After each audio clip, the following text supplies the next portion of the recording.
상황이 되면 가장 먼저 다른 사람을 도우려고 허둥지둥 뛰어다니는 대신에 자기가 먼저 산소 마스크를 찾아서 빨리 쓰는 것입니다.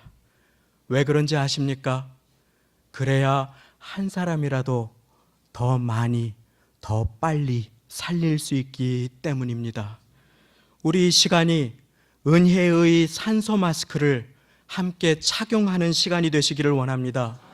인생 가운데에 삶의 처소에서 문제에 눌려 질식하신 분들이 계십니까? 모든 것을 다 내려놓으십시오. 주님께서 이 시간에 우리로 하여금 숨쉬게 하시려고 성령님을 보내어 주십니다. 제자들에게 주님께서 호흡을 불어넣어 주십니다. 성령을 받으라. 그리고 하나님의 호흡을 받은 인간 아담은 비로소 그때야 진흙덩어리에서 생명이 되었습니다. 이 시간에 봉사하러 나오신 분이 한 분도 없기를 바랍니다. 이 시간에 인간 바라보러 나온 분이 한 분도 없기를 바랍니다. 이 시간에 누구 도와주러 나온 분이 한 분도 없기를 바랍니다. 예배 드려주러 나온 분이 단 한 사람도 없기를 바랍니다. 하나님께서 여러분들을 부르셨습니다. 여러분들을 도와주시러, 여러분들을 살려주시려, 주님보다 높아진 모든 것을 내려놓게 하시려, 그 가운데 생명이 겸손히 엎드린 여러분들에게 은혜의 강물이 흘러가게 하시려 하나님께서 저와 여러분들을 불러주신 것입니다. 이 부르심을 잊지 마시기를 바랍니다. 섬기느라고 분주하다가, 봉사하느라고 분주하다가 질식되어가는 심령들은 반드시 예배의 자리로 먼저 나와 엎드리시기 바랍니다. 하늘로부터 하나님의 은혜가 임할 것입니다. 그때에 우리는 섬길 수 있는 힘을 공급받게 될 것입니다. 그때 우리는 나를 축복하시고 사랑한다 하시는 하나님의 음성을 듣게 될 것입니다. 오늘 말씀 첫 절은 예수님께서 가이사랴 빌립보라고 하는 지방을 걸어가시며 제자들에게 물으신 질문으로부터 시작합니다. 사람들이 인자를 누구라고 하느냐? 사람들이 사람인 아들 자, 사람의 아들로 이 땅에 오신 저와 여러분들과 똑같은 모습으로 여자의 후손으로 오신 그 예수님을 누구라 하느냐고 그렇게 제자들에게 물으십니다. 제자들이 대답합니다. 더러는 세례 요한, 더러는 엘리야, 어떤 이는 예레미야나 선지자 중에 하나라고 합니다. 사람들이 예수님을 어떻게 생각하시는지 전달합니다. 그저 오실 분을 증거했던 들러리 중에 하나 정도로 얘기하고 있는 것입니다. 선지자로 생각하고 있는 것입니다. 자, 그때 주님께서 물으십니다. 너희는 나를 누구라 하느냐? 오늘 우리는 더 말씀을 듣기 전에 예수님께서 이 질문을 던지신 그 장소를 간략히 우리 마음에 먼저 살펴볼 필요가 있습니다. 예수님께서 가이사랴 빌립보라고 하는 지방에 이르르셔서 이 질문을 하셨다고 제가 말씀 서두에 말씀을 드렸습니다. 가이사랴 빌립보는 가이사라고 하는 황제의 신전이 있던 도시였습니다. 화려하고 으리으리한 대리석으로 꾸며진 금으로 치장된 황제의 어마어마한 신전이 있었던 도시에서 예수님은 너희는 나를 누구라 하느냐?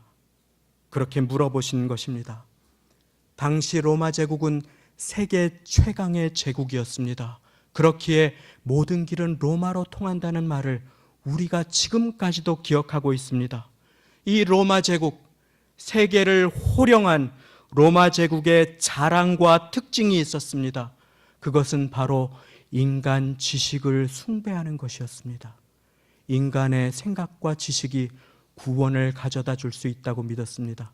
나아가 인간의 힘을 숭배하였습니다. 권력과 물질의 힘을 자랑하였습니다. 그리고 마지막으로는 인간 육체의 아름다움을 숭상하였습니다.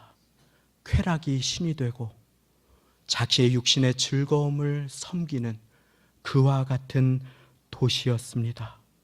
이 어마어마한 건물, 금으로 번쩍이는 황제의 호령하는 신전 앞에서 우람한 조각상들이 자기를 뽐내고 있는 그곳에서 예수님께서는 물으십니다. 너는 나를 누구라 하느냐? 너는 나를 누구라 하느냐? 머리 둘 곳도 없으셨던 예수님, 화려함과는 거리가 멀었던 그 예수님의 초라한 행색은 어쩌면 으리으리한 황제의 신전과는 그 어마어마한 도시와는 참으로 대조되는 초라한 모습이었을 것입니다. 그런데 거기에서 주님은 물으십니다. 너는 나를 누구라고 하느냐? 그때 베드로가 대답합니다. 주는 그리스도시요 살아계신 하나님의 아들이시니이다. 할렐루야. 제가 이 말씀을 고백하는데 누군가 함께 따라해 주셨습니다. 그것이 저에게 얼마나 은혜가 되었는지 모릅니다. 한번 저를 따라 고백해 보시겠습니다. 주는 그리스도시요 살아계신 하나님의 아들이십니다. 할렐루야. 이 고백을 입술로 따라하신 자마다 복이 있음을 믿습니다. 그 복은 제 복이 아닙니다. 예수님께서 말씀하십니다. 바요나 시모나 네가 복이 있도다. 이를 내게 알게 하시니가 고백해 하시니가 혈육이 아니오 하늘에 계신 내 아버지시니라. 할렐루야. 그리고 여기에 처음으로 참으로 중요한 단어가 등장합니다. 그것이 무엇입니까? 내가 이 반석 위에 내 교회를 세우리니. 할렐루야. 주는 그리스도시요 살아계신 하나님의 아들이십니다 라고 주님 앞에 고백하는 자를 하나님께서는 당신의 아들로 딸로 삼아주십니다. 그리고 내가 그 반석 위에 내 교회를 세우겠다고 교회의 일원으로 그 고백을 드리는 자를 한 분 한 분 불러주시고 계신 것입니다.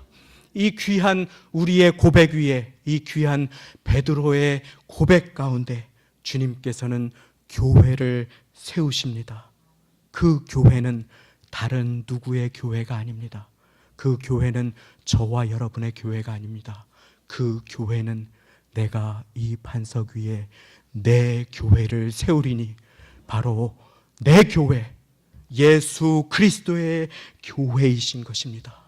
그 바로 다음 절부터 예수님께서는 내가 이 교회를 세우시기 위해서 당신의 생명을 주시겠다고 십자가를 지시겠다고 말씀하시고 예루살렘으로 한 걸음 한 걸음 올라가십니다. 왜 그러십니까? 그 교회를 세우시기 위함입니다. 우리를 구원하시기 위함인 것입니다. 주님의 생명으로 주고 사신 것이 바로 교회인 것입니다. 교회는 주님을 고백하는 자들, 그와 같은 고백의 반석 위에 세워진 예수님의 생명의 몸인 것입니다. 제가 어릴 때, 초등학생 때, 제 아들 나이 또래의 교회에 나와서 들었던 한 일화가 아직도 잊혀지지 않습니다. 미국의 인종차별이 심했던 오래전에 어느 한 흑인 소녀가 새로 이사를 하게 되었습니다. 그리고 그 낯선 곳에서 그 다음 날 주일을 맞았습니다. 이 귀한 흑인 소녀가 예수님을 찬양하고 싶고 예수님께 예배를 드리고 싶었습니다. 우리 주님을 믿기에 한 교회를 힘들게 찾아갔습니다. 그런데 그 교회가 그 흑인 꼬마 소녀가 들어가서 예배를 드리려고 하자 건장한 사내들이 나와서 그 소녀를 가로막으며 얘기했다고 합니다. 꼬마야, 여기는 100인만 예배 드리는 교회란다. 100인만 예배 드리는 교회란다. 실제로 미국에서는 몇십 년 전만 하더라도 버스에 흑인이 앉는 좌석과 백인이 앉는 좌석이 따로 있었기 때문에 이 일이 충분히 일어날 수 있는 그와 같은 일이었습니다. 그 소녀가 예배는 드리고 싶은데 이제 다른 교회는 찾을 수가 없고 어찌할 줄 몰라서 그저 그 길 건너편에 쪼그리고 앉아서 울고 있었다고 합니다. 그런데 한 분이 그 소녀에게 찾아오셔서 그 소녀를 쓰다듬어 주시며 왜 울고 있느냐고, 왜 울고 있느냐고. 그래서 그 소녀가 이야기했다고 합니다. 제가 저 교회에 들어가서 예배 드리고 싶은데 못 들어가고 해요. 그러자 그분이 소녀에게 대답했습니다.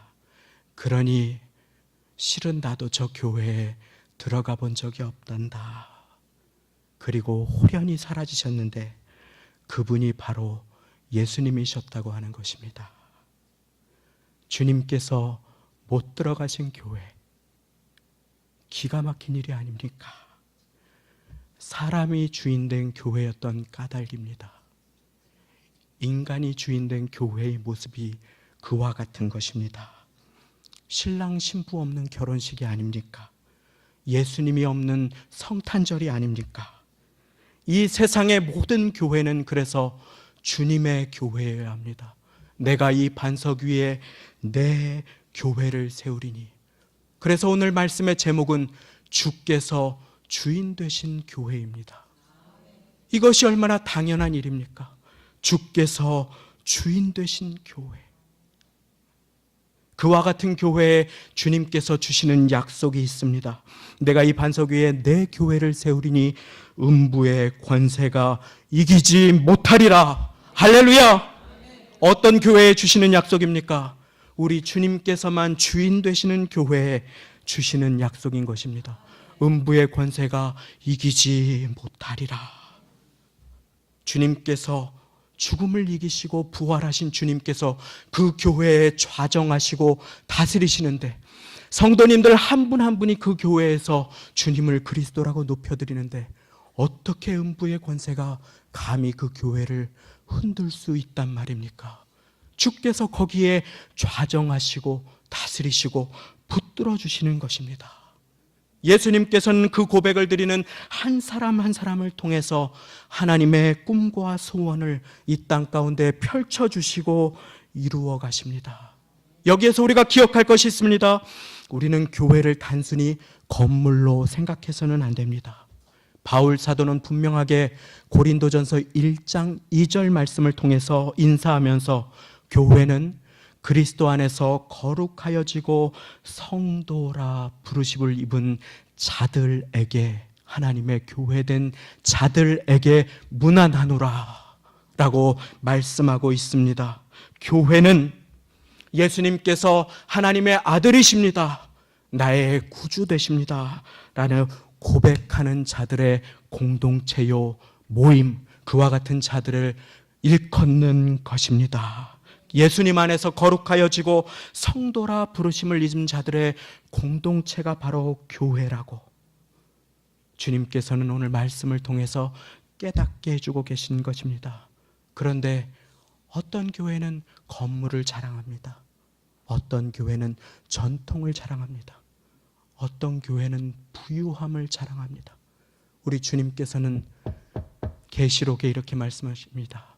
네가 부자라 명하나 실상은 가난한 자라. 너의 헐벗고 너의 가련한 것을 알지 못하도다. 인간의 판단과 하나님의 생각은 이처럼 다른 것입니다. 링컨은 남북전쟁 때에 이와 같은 말을 남겼습니다. 하나님께서는 언제나 우리와 함께 하십니다. 중요한 것은 우리가 하나님과 함께 하고 있느냐는 것입니다. 하나님, 중요한 것은, 참으로 우리가 기억해야 하는 것은 하나님께서 내 편인가가 아니라, 하나님께서 내 편 되어주시는가가 아니라 우리가 하나님의 편에 서 있는가 하는 것입니다. 우리가 하나님의 기뻐하시는 뜻을 분별하고 세워갈 때, 우리가 주님께서만 주인 되신다고 선포하고 고백할 때 하나님께서는 그 교회를 내 교회로 기름 부어 사용해 주시는 것입니다. 그러므로 오늘 스스로 우리에게 질문을 해야 할 것은 이것입니다. 우리가 음부의 권세와 싸워서 승리하느냐 넘어지느냐의 질문이 아닙니다. 주님께서는 음부의 권세가 흔들지 못하리라고 분명하게 약속하여 주셨습니다. 음부의 권세, 사망의 권세가 교회를 이기지 못할 것이라고 말씀하여 주셨습니다. 중요한 것은 내가 이 반석 위에 내 교회를 세우리니 교회된 우리가 주님께 향해 있는가? 교회된 우리가 말씀 위에 서 있는가를 끊임없이 물어봐야 하는 것입니다. 인간을 의지하지 않는 교회, 물질을 의지하지 않는 공동체, 내가 주인 되지 않은 교회가 바로 주님께서 주인이신 교회입니다. 끊임없이 말씀 위에 서고자 몸부림치는 교회, 말씀 앞에 순종하고자 하는 공동체, 끊임없이 주님만이 주인이시라고 선포하고 높여드리는 그와 같은 교회, 그 교회에 주님께서는 음부의 권세로부터의 승리를 약속해 주십니다. 그것뿐이 아닙니다. 더욱 중요한 약속을 주십니다. 19절 말씀입니다. 19절 말씀을 다 같이 한 목소리로 봉독하십니다. 시작.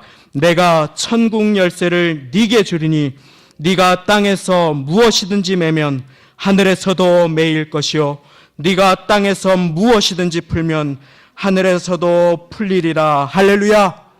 주님께서 주인 되시는 교회는 음부의 권세로부터 승리하는 교회일 뿐만 아니라 천국 열쇠를 소유한 교회가 됨을 믿으시기 바랍니다. 이 땅에서 하나님 나라의 문을 여는 공동체가 되는 것입니다. 그리고 또 다른 사람을 주는 그리스도시요 살아계신 하나님의 아들이십니다. 고백하고 구원으로 초대하는 하늘의 문을 여는 그와 같은 교회가 되는 것입니다. 적은 무리여 두려워 말라. 너희 하늘 아버지께서 하나님 나라를 너희에게 주시기를 기뻐하시느니라. 그 하나님 나라의 응답의 문을 여는 열쇠를 지닌 교회로 하나님께서는 저와 여러분들을 초대해 주고 계신 것입니다. 저는 여기에서 물질을 소유한 것이 나쁘다는 것이 아닙니다. 권력을 입는 자리에 하나님께서 세워주시는 것은 참으로 존귀하고 아름다운 일이며 부정적인 일이라고 볼 수 없는 것입니다. 제가 말하고자 하는 것이 무엇입니까?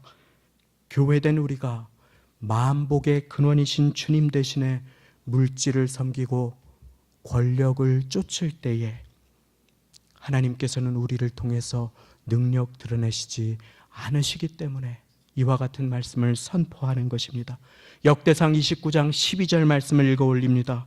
부와 귀가 주께로 말미암고 또 주는 만유의 주제가 되사 손에 권세와 능력이 있사오니 모든 자를 크게 하심과 강하게 하심이 주의 손에 있나이다. 이것이 저와 여러분들의 고백이 되시기를 바랍니다. 부와 귀를 허락해 주시는 분도 주님이시요 권세와 능력도 오직 주님의 손에 있으므로 세상이 아니라 황제가 아니라 오직 주만을 의지하는 자에게 주님께서는 천국의 열쇠를 주시는 것입니다. 주는 그리스도시요 살아계신 하나님의 아들이십니다 라고 황제의 세상 가운데 주님 앞에 무릎 꿇어 고백하는 그 사람에게 하나님께서는 음부의 권세로부터의 승리를 약속해 주시는 것입니다. 그와 같은 교회가 예배 드릴 때에 주님의 주인 되심이 선포될 것입니다. 그와 같은 교회들이 모여 찬양 드릴 때에 이스라엘의 찬송 중에 거하시는 주여 주님께서는 거기에 좌정하여 주실 것입니다. 그와 같은 교회가 기도할 때에 하늘 문을 주께서는 열어주실 것입니다. 그와 같은 교회를 통해서 우리 주님께서는 다음 세대에게 하늘의 축복을 흐르게 해 주실 것입니다. 아이들이 교회에서 사라져가고 있습니다. 젊은 부부들이, 젊은이들이 한국 교회로부터 등을 돌리고 있습니다. 왜 그렇습니까? 예수님을 믿고는 싶은데 나갈 교회가 없다고 신앙을 가진 젊은 가정들이 탄식을 하고 있는 것입니다. 우리가 실력을 중요시하고 금전을 높이며 권력을 우선시하는 사이에 많은 사람들이 교회가 세상과 똑같다고, 아니 교회가 세상보다 더하다고 교회를 등지는 시대를 살아가고 있는 것입니다. 제가 이 말씀을 드리면 저는 깨끗하고 자유롭습니까? 저도 교회입니다. 여러분들도 교회입니다. 우리 모두는 교회입니다. 제가 왜 이런 말씀을 드립니까? 한국교회가 종교개혁 500주년이라고 그 어느 때보다 많은 행사를 풍성하게 누리고 있습니다. 천주교에서 교황이 예수님 행세를 할 때에, 전통이 말씀을 누를 때에 루터는 오직 말씀, 오직 예수, 오직 은혜를 선포하며 목숨을 걸고 거기에 항의하였습니다. 개신교, 프로테스트 항의한다고 잘못된 것을 바로잡는다고 하는 것이 이 개신교의 시초가 된 것입니다. 개신교는 거기에서 출발하였습니다. 그러나 오늘날 주님께서 아파하셨던 그 세상이 교계 안에 있습니다. 교단들은 앞다투어서 금권 선거를 하고 있습니다. 교회는 높아지려고 하지 낮아지려고 하지 않습니다. 성도들의 헌금으로 세워진 국민일보는 이제 신천지 광고를 실는 일보로 전락해버리고 말았습니다. 젊은 영혼들은 교회에 실망하여 썰물처럼 교회를 빠져나가는 시대를 살아갑니다. 미래를 준비하는 교회들은 찾아볼 수 없으며 어린 영혼들을 위해서 무릎 꿇는 교회가 드문 시대를 살아가고 있습니다. 그와 같은 교회에 우리 주님께서 새날을 허락해 주시기 위해서, 부흥을 주시기 위해서, 생명을 주시기 위해서 황제의 세상 속에서 우리 주님께서 물으십니다. 너는 나를 누구라 하느냐?